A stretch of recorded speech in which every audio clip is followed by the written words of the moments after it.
Coach, what did you think, without getting yourself fined, what did you think about the officiating tonight? You won't hear me complain about officials. What adjustments? They have a really hard job, and they do a tremendous job night in, night out. I've got nothing bad to say, nothing but good things. Were you playing a variation of a zone throughout parts of this game? Not once.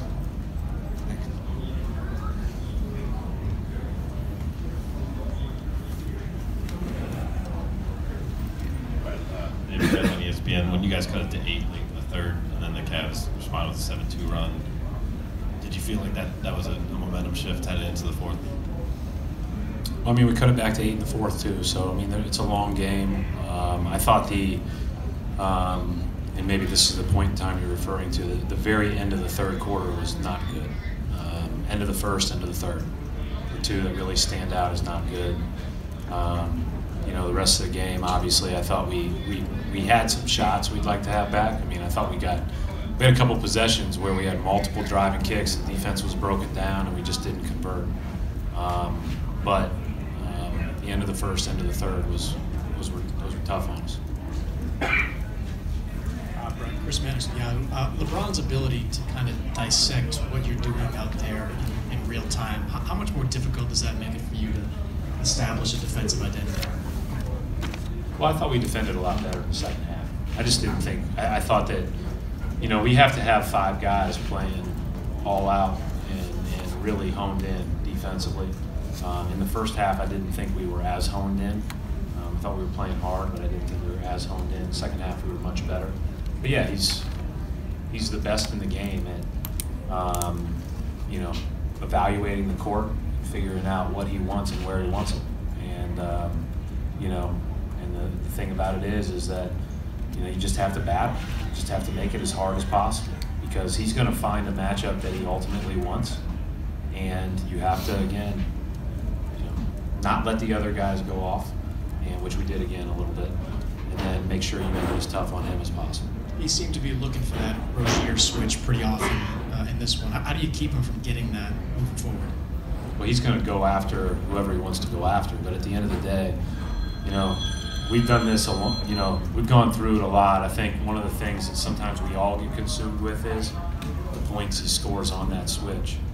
And if it's 8, but it keeps you from rotating, you can still guard the 3-point line, then sometimes you just have to pick your poison. And, it's obviously been more effective to switch than not, but at times you have to mix that up and change that up just by the numbers.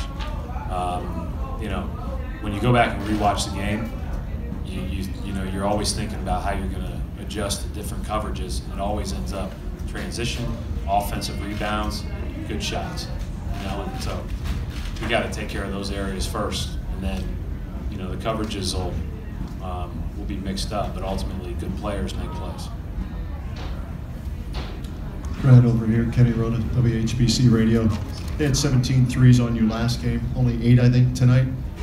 Were you happy with the way your guys defended the 3-pointer tonight? There were a couple that a couple that Corver got that were too open, including one he missed there when we were coming back. But we were a little bit better than the other night, but I don't know how we could be much worse than the other night. As far as the pace, you guys seem to control the pace after the first quarter. Was that an emphasis going into? I just want to take great shots. I don't care if they come early, late, whatever. We need to take great shots. We did that some, but not as much as we need to. Brad, what's the messaging you give your players going into Game 5? It's best 2 out of 3 to go to the NBA Finals. Doesn't get better than that. I mean, ultimately, anybody that didn't think this was going to be tough, I mean, everything is tough. And, in this deal, it's a blast to have to grit your teeth, get up off the mat, and go after it again. That's part of it. That's part of what makes these guys on both sides special. It's part of what makes the Western Conference team special. They're able to do it. They're able to block out everything that doesn't matter and go compete. That's what we'll go do. Coach, John Schumann, NBA.com. I know you feel like you played worse in Game 3 in general, but did it feel like there was more sort of glaring mental mistakes tonight than you are accustomed to, or that you, or more than you guys can overcome? Well, I think obviously we've got to play better than we did.